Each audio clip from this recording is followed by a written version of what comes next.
Impermanence. Because spring will return once winter recedes.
It's January 7th here in Seoul, and I'm Kim Dami. We begin with the stories making the headlines at this hour, starting with the probe into President Yoon's martial law declaration.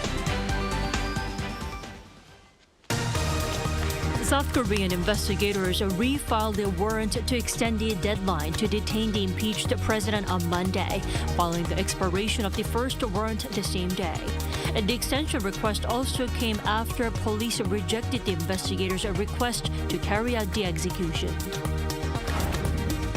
North Korea reported early Tuesday morning that it successfully test-fired a new hypersonic missile that will reliably deter what the leader Kim Jong-un calls enemies' threats in the Pacific region. The world's biggest tech show, CES, returns to Las Vegas this week, with artificial intelligence taking over the 2025 edition once again. But this time, AI that is catered towards consumers' lifestyles.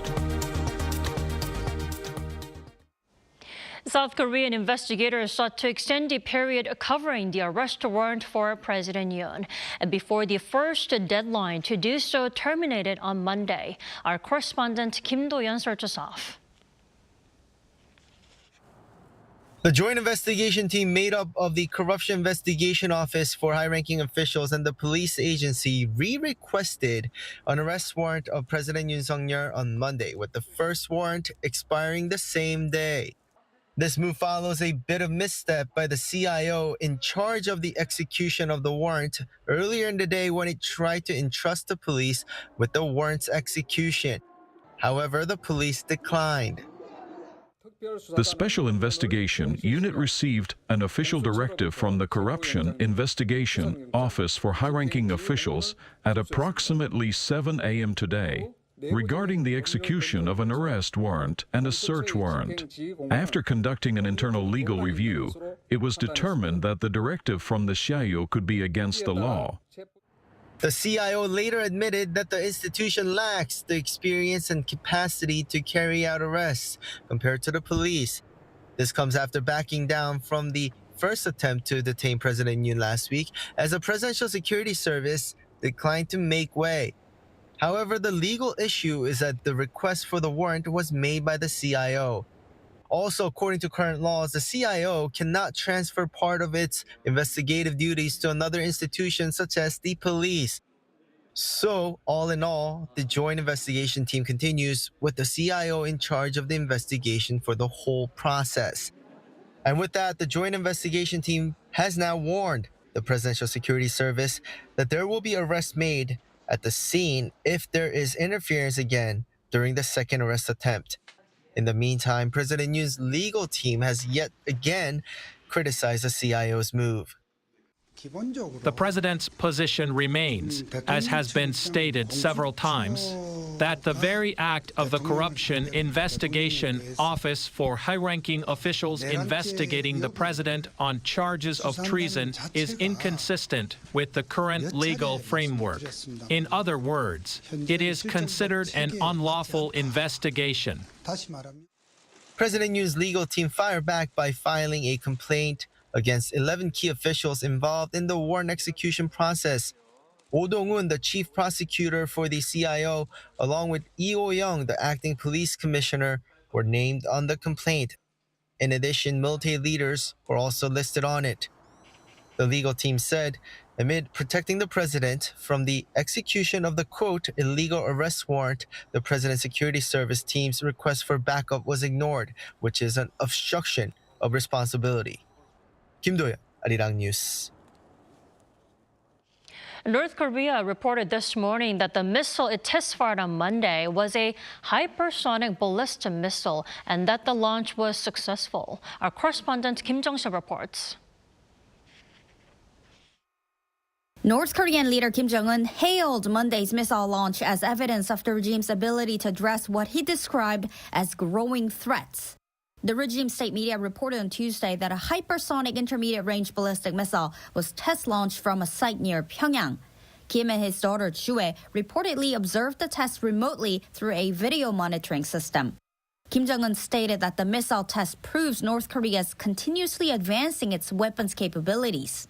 He said that this development, including hypersonic intermediate-range ballistic missiles, is part of the regime's efforts to counter what it sees as growing threats from hostile forces. Kim stated that the goal of these weapons is to establish an unchallengeable system at the core of strategic deterrence, continuously strengthening North Korea's nuclear war deterrence. He claimed that few nations possess such advanced weapons and insisted that the test was defensive, posing no threat to neighboring countries. Pyongyang claimed the missile reached Mach 12 and flew about 1,500 kilometers, while South Korea's Joint Chiefs of Staff estimated it traveled 1,100 kilometers before landing in the East Sea. Analysts say the launch signals North Korea's ability to strike U.S. territories like Guam while deliberately limiting the missile's range to manage tensions. Some believe the move, 2 weeks before Donald Trump's inauguration, was a calculated show of force. While Pyongyang claims the tests are defensive, Seoul condemns them as destabilizing and warns that they further isolate North Korea while raising regional tensions. Kim Jong-sil, Arirang News. Let's dissect the North's first missile launch of the new year as well as in 2 months. Why now, and will there be more? We are joined by Professor Brian Myers. Good to have you back, Professor Myers. Thank you for having me. Why did the North keep a low profile during the past 2 months, and should we brace ourselves for more missile provocations in the near future? Well, considering how expensive the missile launches are, I'm not surprised that the program has taken a bit of a breather over the past few months. And I don't believe that these launches are dictated primarily by political or geopolitical considerations and pressures. I do think there's a scientific timetable here. Having said that, though, I think Trump's election victory may have played some role in getting Kim to hold back on launches for a while, because let's face it, whatever American headlines, whatever American attention his nuclear program gets during this transition from Biden to Trump is going to be wasted. But, I think we need to get away from the term provocation, because it kind of conveys the impression that these launches are just propaganda fireworks, and it makes us overlook the ballistic and nuclear timetable which is operating here. And I think that's probably the main factor in determining when the missiles are launched and when they're not. That's an interesting point. Well, let's talk more about the missile. It's a new hypersonic missile. What do we know about that missile so far, Professor Myers? Well, North Korea itself has described it as a new intermediate-range ballistic missile. as you just reported on Arirang, tipped with a hypersonic warhead. And the North Koreans are saying it flew 1,500 kilometers at 12 times the speed of sound. Now, the South Korean military says it didn't fly quite that far, and it's unclear quite how new the weapon is, because North Korea did launch some hypersonic weapons in the first half of last year. But there seems to be no disagreement that we're dealing here with a hypersonic weapon, which of course poses a threat to the alliance because these weapons fly so fast, it's very difficult for missile defense systems to intercept them. And whether it flew 1,500 or only 1,100 kilometers, it still seems likely to be able to strike U.S. military bases in Guam. So again, Kim Jong-un is making clear to the Americans that sanctions are not working. His nuclear capability is going to continue to develop. And all of this, of course, poses a challenge to the incoming Trump administration. Of course, the leader Kim Jong-un had to make a comment on the missile launch. He said the missile would reliably deter enemies' threats in the Pacific region. He's clearly targeting the U.S. here, right? Yeah, definitely. I mean, he's not so interested in South Korean public opinion or in the South Korean government. The Americans are always his main audience for these demonstrations. Do you think it was targeting more of the Biden administration or the incoming Trump administration, or both?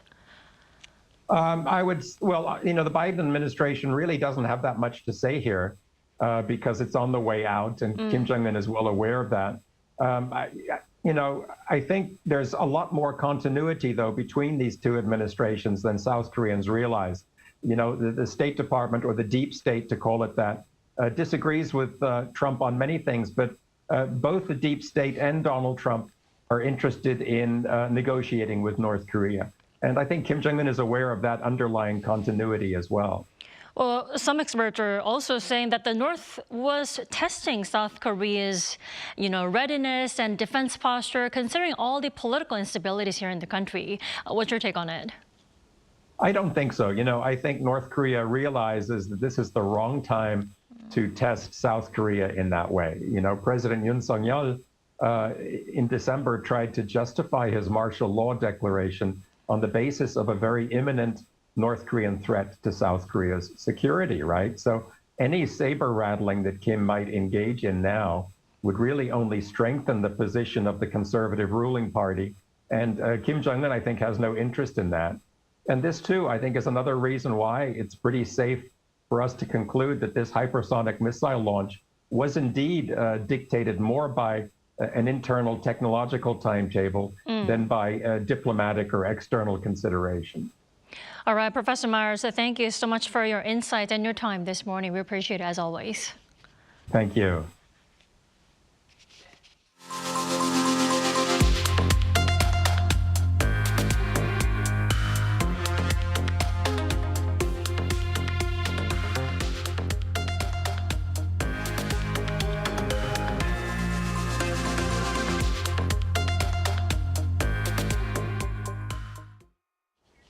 With just one day left until CES 2025 officially kicks off, the tech world is already abuzz with groundbreaking innovations and shifting trends. Our Moon Hae-dan reports from Las Vegas. Warming up before the start of the world's biggest tech event of the year, eyes are on the new tech trends to be unveiled over the next few days. Speaking to the press ahead of this year's Consumer Electronics Show, the Consumer Technology Association discussed how changing political, economic, and social-cultural shifts impact tech adoption. An increasingly significant portion of the tech consumer pie now consists of the digitally native Generation Z, meaning that there is now a bigger drive for tech to be aligned with their values, which includes sustainability. On the other end of the spectrum, technology centered around senior care is also booming with more personalized experiences across a range of different appliances. 80% of US consumers consider smart home tech as age tech, according to data from the CTA. Yeah, and I think it's about this idea of AI integration in the next generation of consumer hardware transforms devices like Samsung smartphones with Galaxy AI or HP laptops with their companion on board, LG TVs. And kicking off the series of press conferences a day before CES, LG Electronics showcased its vision to achieve exactly that, under the slogan, less artificial, more human. Demonstrations of LG's generative AI-powered solutions such as Think You On showed how it uses sensors to monitor user behavior and control devices around the home. This includes washing machines, speakers, TVs, refrigerators, and cars.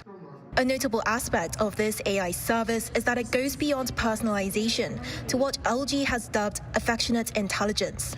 In order to create seamless AI-powered spaces, LG has partnered with international companies such as Microsoft, as well as renowned figures such as entertainer and entrepreneur will.i.am. And this collaboration between LG and FYI can be summed up in one word, 2 syllables, abracadabra. And in Aramaic, it means I create as I speak. And it's no longer just a word, it's real. Another South Korean tech giant, Samsung Electronics, redefined its slogan of AI for all to meet the needs of different lifestyles, such as single-person families, those with pets, and so on. Today, I want to redefine what home means to us and introduce our roadmap for home AI. For the past 10 years, we have led innovation in the home, making your home smarter with every step forward. The firm also addressed concerns surrounding AI and user data, claiming that its new NOC security system means that any data collected to personalize user experience can only be accessed by the user, even if the server is compromised. Other than in the home, Samsung Electronics integrates AI in laptops, smartwatches, and rings, combining this year's tech trend of personalized technology coordinated across various hardware to provide an uninterrupted user experience. With the boom in generative AI, NVIDIA CEO Jensen Huang is set to deliver the CES 2025 opening keynote speech amid heightened expectations for growth in the chip sector. Moon Hae-ryun, Arirang News, Las Vegas. 4 years after the Capitol riot, a U.S. Congress peacefully certified President-elect Donald Trump's 2024 victory, with Vice President Kamala Harris overseeing the process, which confirmed her own loss. Lee Soo-jin reports. The votes for President of the United States are as follows. Donald J. Trump of the state of Florida has received 312 votes. Kamala D. Harris of the state of California has received 226 votes. U.S. Congress on Monday local time formally certified incoming President Donald Trump's re-election in a special session presided over by none other than the outgoing Vice President and former presidential candidate Kamala Harris.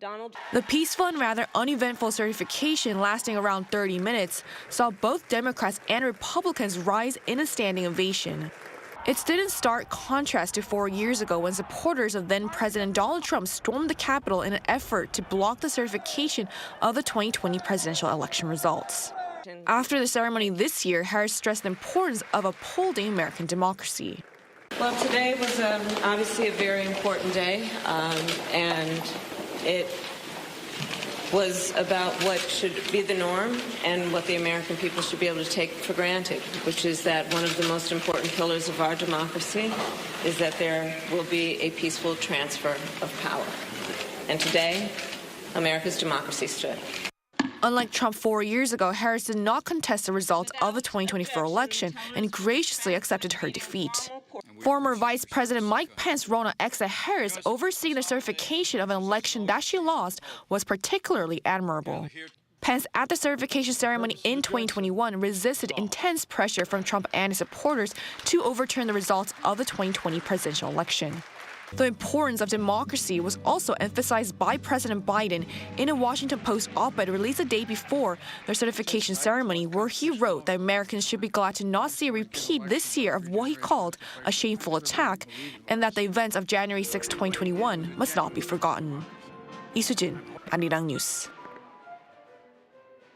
Now, over in Canada, Prime Minister Justin Trudeau announced Monday that he will step down from office following his ruling Liberal Party's leadership election. Lee Seung-ja has the details. Following years of declining support from the public, as well as his own caucus, Canadian Prime Minister Justin Trudeau announced he will resign from office once his ruling Liberal Party chooses its next leader. I intend to resign as party leader, as Prime Minister, after the party selects its next leader through a robust, nationwide, competitive process. Last night, I asked the president of the Liberal Party to begin that process.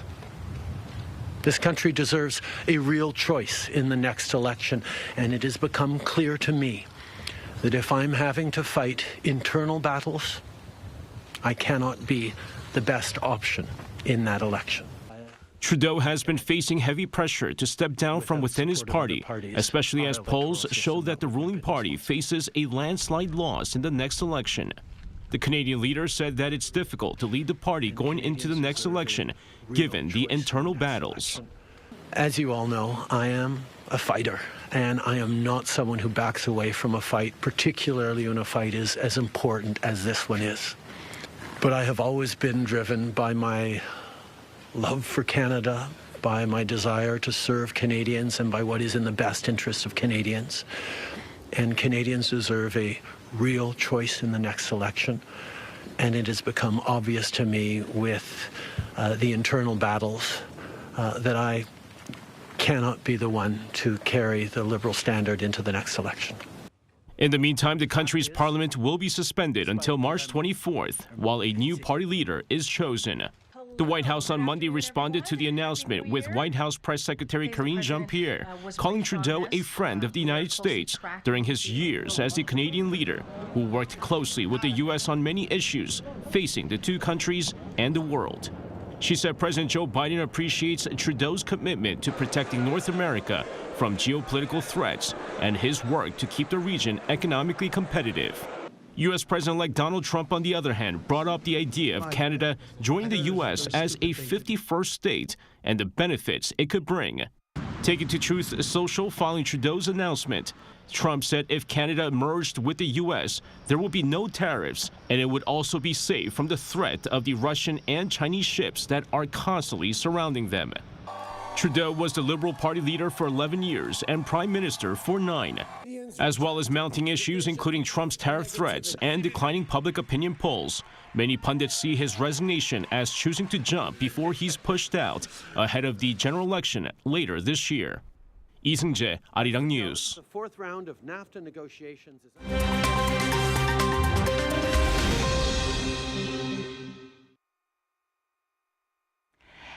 Good morning, I'm Yoon Se-young, and this is The World Now. We begin with news from the Vatican. On Monday, Pope Francis appointed an Italian nun to lead the Dicastery for Institute of Consecrated Life and Societies of Apostolic Life. This marks the first time a woman has been appointed to head a major Vatican department. Sister Simona Brambilla was named as the new prefect of the Vatican office, succeeding Brazilian Cardinal João Braz de Aviz, who had held the position since 2011. Throughout his 11 years as Pope, Francis has emphasized the importance of women's leadership within the Vatican, appointing many women to key roles across various departments. However, this is the first time a woman has been appointed to lead a major office of the Holy See, the internationally recognized sovereign entity that oversees the global Catholic Church. Sister Brambilla will serve as the department's prefect, while Spanish Cardinal Angel Fernandez Artimi has been named as pro-prefect. The Vatican has not yet provided details on how the two will divide their responsibilities. We go to Russia next, where more than 30 dolphins have been found dead after oil from 2 sunken Russian tankers spilled into the Black Sea. According to the Russian Delphi Dolphin Rescue and Research Center, 32 dolphins died due to oil leaking from the tankers that sank 3 weeks ago. The tankers went down on December 15th in the Kerch Strait between southern Russia's Krasnodar region and Crimea during severe weather conditions. Following the spill, oil traveled approximately 250 kilometers to the coast of Sevastopol, prompting authorities in the Russian-controlled Crimean Peninsula to declare a state of emergency. The research center said that since the emergency declaration, 61 marine mammals were found dead. Analysis of the carcasses suggests that 29 died before the oil spill, while the other deaths are likely linked to the contamination. Heavy rainfall in the UK on Monday prompted the declaration of major incidents in the Midlands regions. In Leicestershire, firefighters responded to hundreds of calls, rescuing 59 individuals from flood-related emergencies. In Lincolnshire, 50 children had to be rescued from a school after surrounding roads were inundated. Nearly 200 flood warnings have been issued across England and Wales. That includes a severe warning for the River Soar in Leicestershire on Monday evening, indicating a potential danger to life and that large-scale evacuations may be necessary.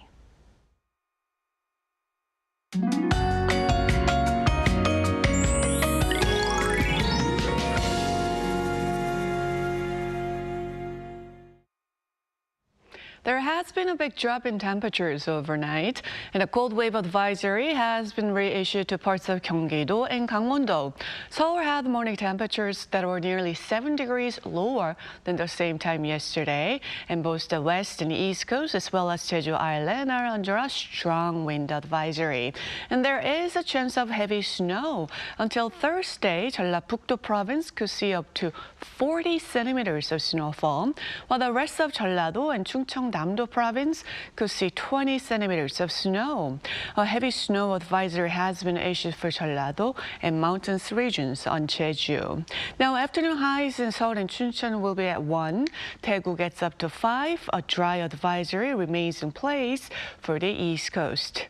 Much of Korea needs to brace for an extreme cold snap for the rest of the week. Thursday will be the coldest day of the season with a low of minus 12 degrees in the capital.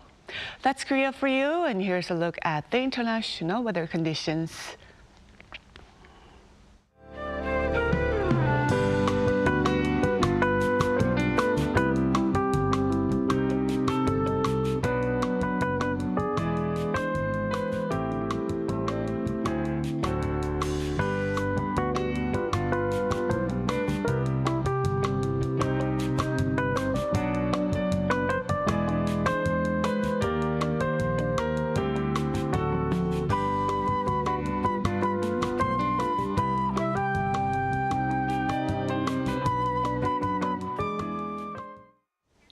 That's all we have for this morning. Arirang News will be back at 5 p.m. Korea time. Thanks for watching.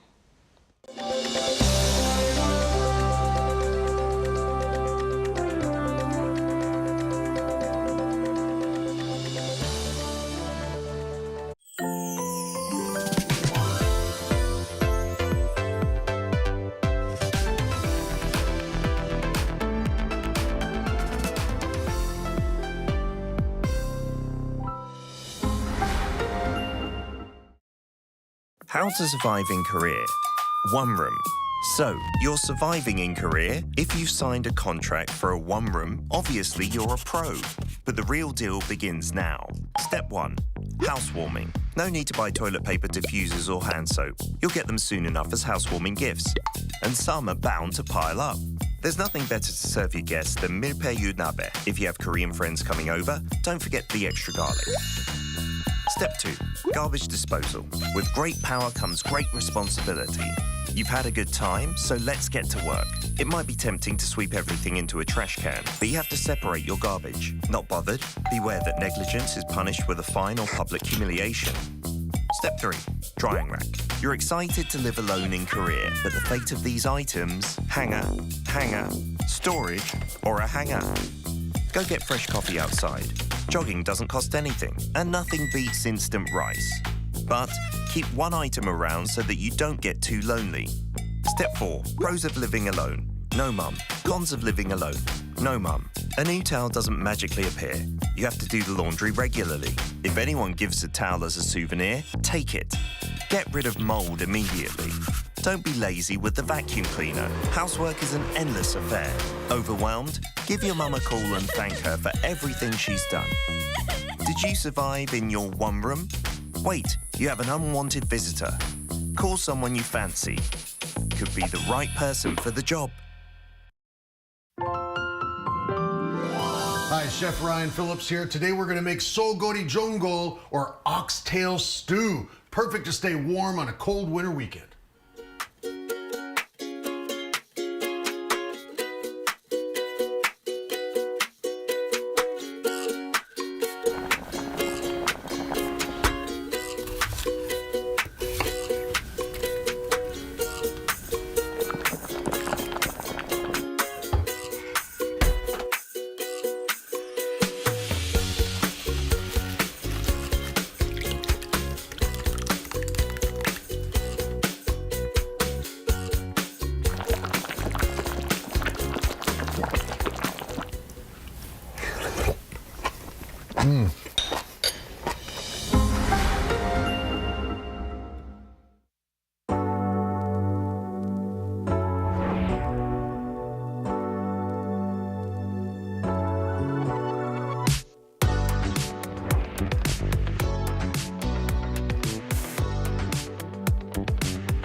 Presiding over Monday's cabinet meeting following his latest diplomatic agenda in New York, President Yoon South Korea's economy will grow. The central bank has kept its key interest rate unchanged.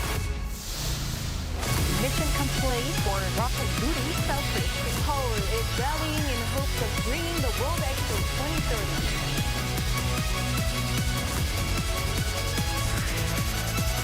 Arirang. 고무장갑 다 똑같다고? 아니, 러버랩은 달라. 내 손인 듯 하루 종일 편하게. 슬림한 두께로 낀 듯 안 낀 듯 가볍게. 튼튼하니까 걱정 없이. 두 가지 길이로 다양하게 쓰는 러버랩으로 만드는 편리한 일상. 껴보면 달라. 러버랩 고무장갑. 러버랩.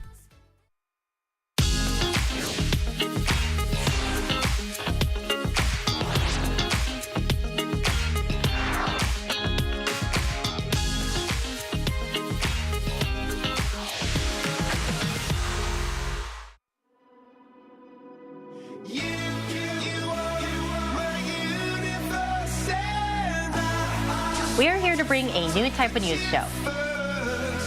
New insights, new styles, and new topics every day. We are a news generation. Bring news just for you. It's Tuesday, January 7th here in Seoul. I'm Song Yujin, and this is News Generation. Today, we're joined by Kwon Ji-young. Happy Tuesday. Happy Tuesday, and Im Sang-yeon. Thanks for having me. Thank you for joining us. Now, both are here to speak on behalf of those in their 20s and 30s. So yesterday, we discussed the job market outlook for 2025 here in Korea. So we chose a related topic for today's keyword news. Our keyword for this Tuesday is part-time job. According to data from the domestic part-time job search platform Albamon, the most searched keyword last year was convenience store, followed by coffee shop, pharmacy, and cram schools. Now, interestingly, searches for terms related to pop-up stores and yogurt ice cream shops more than doubled compared to the year before. So I want to ask our panelists, why do you think these specific keywords gained significant attention last year? And what do you think this trend shows or kind of represents about the job market here in South Korea? Well, first of all, I think part-time jobs in convenience stores are actually popular among younger generation, considering the pay is not that bad when we think about the current inflation. So jobs like these give only the minimum wage, but since the current Korea's minimum wage is around 10,000 won, I guess it's actually not a bad option for college students to work there. And also, most of the jobs are repetitive and easy to learn, which means that the part-time workers do not have to undergo a thorough onboarding process.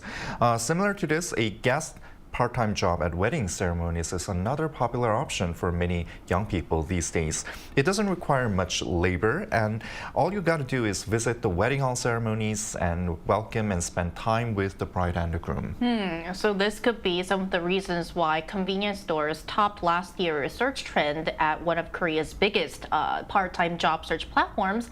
What do you think, Jian? Well, I do agree with Sang-yeong about the convenience store.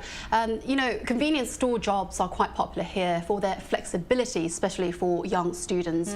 And it's quite attractive to the younger generation because they can balance their work and studies at the same time. Because they run 24/7. Flexible schedules, indeed. And another rising trend in South Korea is part-time delivery jobs, especially for food or groceries. These roles offer workers the freedom to set their own hours, their time, while providing a practical and rewarding way to earn money. And part-time roles in content creation. This is a generation that they are into the SNS, social media network, such as assisting with social media or video production. And these are gaining traction as more young people look to explore digital jobs while earning money. Right, so convenience store was the most searched keyword in this job search platform in 2024, and we'll have to see which keyword tops this year. And that was our keyword news for this Tuesday. So moving on, today is the second of our three-part series on major issues expected to impact our generation this year in 2025. So as mentioned earlier, we talked about the job market yesterday, and today we're going to discuss another critical topic, which is the low birth rate.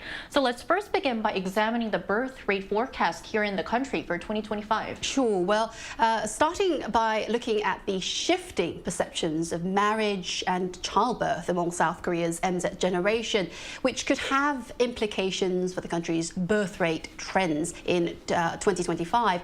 While South Korea continues to face significant demographic challenges, and a recent survey suggests that attitudes toward family and childbearing may be evolving. So, according to a social survey by Statistics Korea in 2022, 65% of Koreans believed marriage means having children. Marriage equals having a baby. So this rose by 3% to 68% in 2024 last year.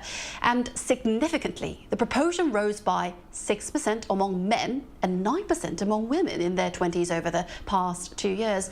This major shift among younger generations could indicate potential changes in birth rate in the year ahead for us. Right, so we're seeing a change in perception, but we did see an increase in the birth rate figures last year in Korea, right, Sang-yeong? Right, so I was actually quite surprised to see an uptick in the birth rate, considering that South Korea was suffering from the low birth rate for several years. So if you look at the statistics announced by the Korea Statistics Office at the end of last year, the accumulated number of newborn babies until October stood at around 200,000, and this was a 1.9% increase YOY. So if we take a closer look at the number in October only, the number of newly born babies went up by 13% compared to the same period of the year before, marking the biggest increase after 14 years. The percentage of newlyweds also climbed up by 20% compared to the previous year. So if this trend continues, the birth rate in 2025 is likely to rebound, which is a good sign for Korea. Right. So the data Ju-hyun and Sang-yeong both shared does give a glimmer of hope in the low birth rate situation here in the country. And it seems like there's a possibility for birth rate figures to improve this year when compared to last year. Now, what's particularly interesting is the apparent shift in mindset among many young people who now seem to be warming up to the idea of marriage and also starting families.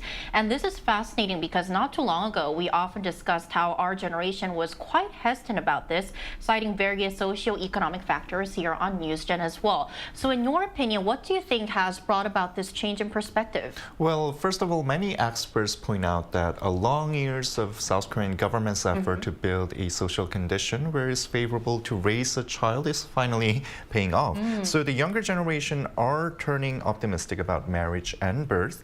In fact, the use of parental leave by workers with kids below 9 or children at 2nd grade in elementary schools are marking the highest record every year. Also, within several years, it has become a social norm that fathers should also participate in child rearing, reflecting a change in social perception. The MZers used to claim that they are unwilling to have babies because they might get disadvantages in the workplace and it costs a lot to raise a kid.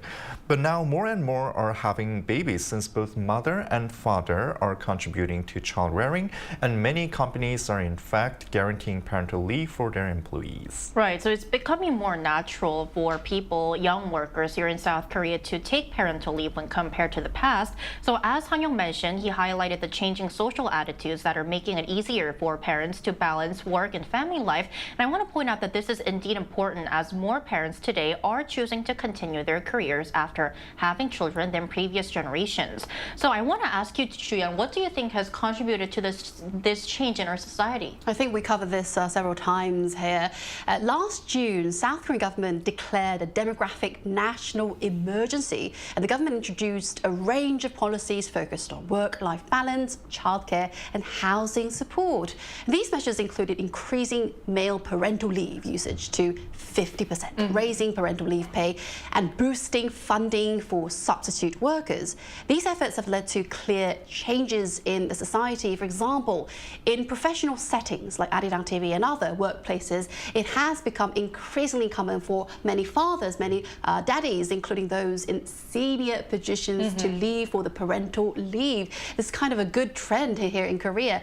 And this shift in behavior reflects broader changes in societal attitudes as more people recognize the seriousness of the low birth rate crisis here happening in South Korea. Well, I couldn't agree with you more, because we're seeing more notices popping up in our company's website where male workers are taking a paternity leave. And also in the past, it was not really common for us to see even female workers taking maternity leave. But now we're seeing both female and male workers taking parental leave, which kind of shows that our generation is feeling less pressured of taking these leaves, which is creating an environment for them to actually reconsider, is it okay, or will it be okay for me to have kids?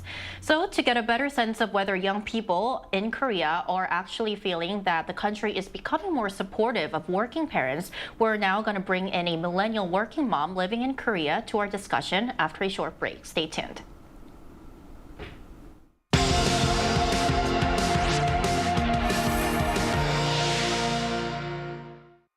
NewsGen wants to hear from you. Go to YouTube and search our channel Arirang News. Click Community and leave a comment down below. Make a new type of news with us. So joining us today is Kang Se-rom, a Korean millennial mom of a 7-year-old girl. Se-rom is currently the branch manager of the Korea office for an international company. Welcome to the show, Se-rom. It's a pleasure to meet you. It's a pleasure to meet you as well. So, Se-rom, as a parent yourself, do you feel that the Korean society is becoming more supportive of working parents when compared to the past? I would say yes. It is a lot more supportive on the working parents recent days compared to the time that I took the parental leave. And then in South Korea, there has been a significant shift in the social perceptions, like regarding parental leave and the various support system for families for the last few years. As you just mentioned, well, the perception has been changed a lot. And traditionally, the concept of the parental leave was often viewed like through a narrow lens, like primarily just associated with only women, and many people consider the parental leave is a stigma or the negative impact on their career. However, the recent years having a growing recognition of the importance of the sharing parenting responsibilities, and these leading to a more inclusive understanding of parental leave. And following to that, I would say there are significant improvements on the parent support, such as the broader social shift towards valuing work-life balance and recognizing the importance of early childhood care. So also there are many benefits have been improved from my term. Such as the duration of parental leave has been extended, and the financial incentives have been increased to support families during this period. So overall, the combination of changing social attitudes and supportive policies is fostering a more family-friendly environment in South Korea. Such a great news, Se-rom. And so based on your experience, what do you think are the most effective support measures available for parents here in South Korea? Actually, as you just mentioned earlier, I think the most supportive measure is that promotion of gender equality. The system encourages both mothers and fathers to take leave, which helps to challenge traditional gender roles and promotes shared parenting responsibilities. And in recent years, there has been a positive trend towards more fathers taking advantage of reduced working hours or parental leave. And actually, my family is one of the good example that my husband is taking the parental leave longer than me, and also now is taking the reduced working hours. And he's really happy to spend the time with my daughter, especially for the early childhood. Is such a precious time that you're never gonna get back again. And I'm quite jealous on that as well. So the current status of reduced working hours for men in the context of the parenting varies by organization, but many places there is a growing recognition of the importance of the paternal involvement in child rearing, and leading to policies that support flexible working arrangements for fathers. So sometimes I'm quite amazed when I have a chance to pick up my daughter. There are so many fathers are taking care of their children who already taking the the parental leave. So it's such a change. And because this allows to both of the parents take more active role in childcare, and rather than only the mother sacrificing their careers like my parents' era. And it is good for the companies in the long-term based, and which can lead to higher employee satisfaction and retention. Okay, Sanam, thank you for making the point. I also agree that fathers should also dedicate to childcare as well. Then on the flip side, do you think there are any policies from the government that should be complemented or missing? There are two things I would like to mention. Is that there is a need for further advocacy and structured change to ensure that all parents can participate fully in parenting without facing career penalties. So to do so, the first thing is the perception needs to be changed, and obviously the government and all the companies need to promote the active campaign to support the parents in the long term, not only the beginning of the this hard journey, but like in a long term based that all the employee can move forward.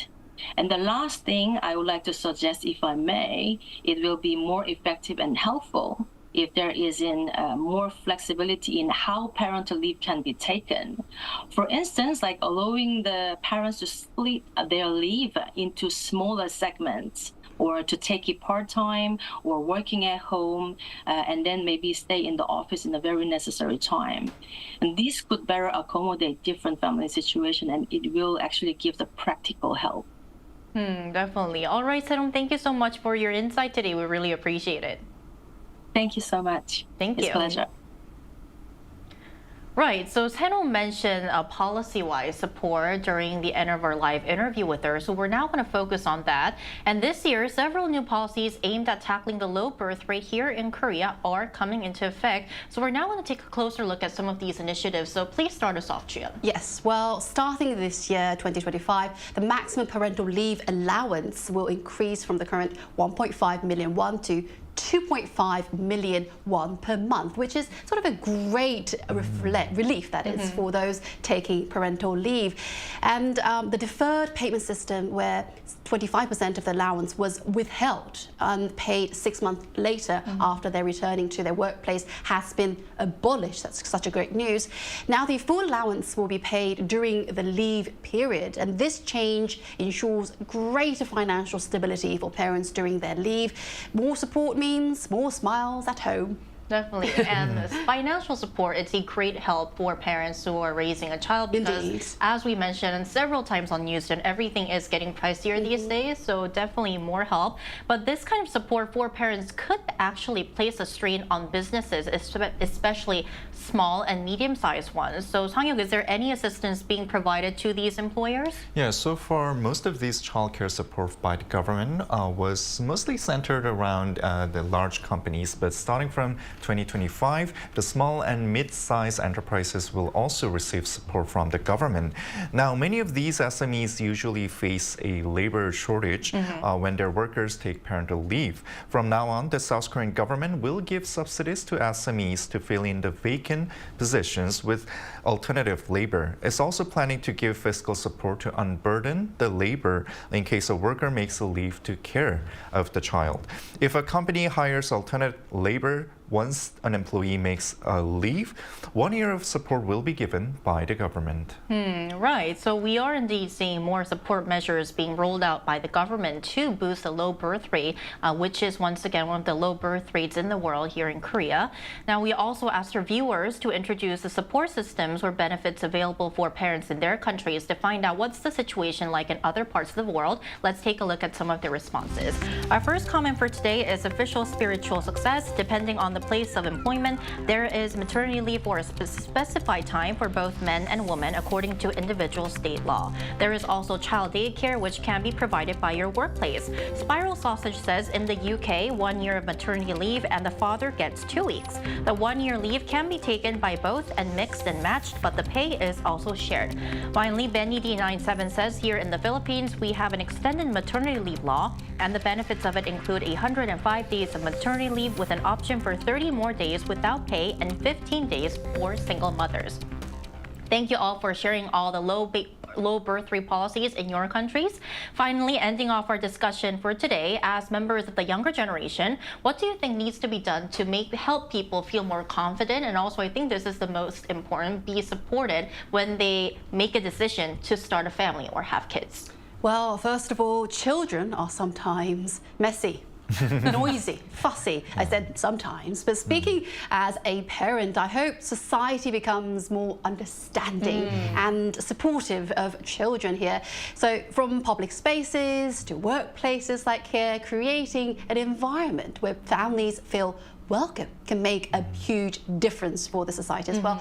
And simple gestures like more child-friendly facilities or a tolerant attitude towards kids in public places can ease the stress of raising children in Korea. A society that embraces children is one that truly invests in its future. You know, after all, happy kids mean a brighter tomorrow. They're our future. Right, and is this how you feel about your two lovely sons? Yes, I do. Okay. Then what about you, Sang-yeon? Okay, so since I don't have kids or I'm not married yet, I used to think that the reason why MZers do not want to get married and have kids is because of the financial burden. But just to expand what Joo-yeon mentioned, I think what's really important here is to create a social atmosphere where we embrace children and to create a society where the parents feel safe to raise a child. So going beyond just giving cash to the companies and the individuals, I think is really crucial to build a society where we can safely raise child. And as an individuals, we should also be more friendly to children instead of being hostile to them. So I think it all comes down to creating a supportive environment, creating a child-friendly but also a parent-friendly environment as well.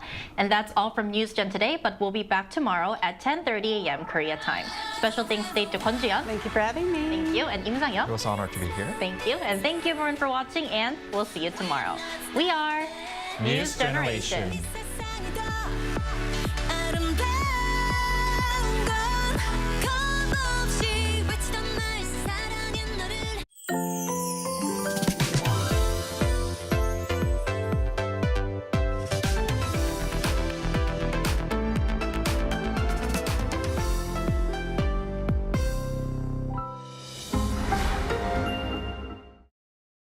How to survive in Korea. Weddings. Step 0.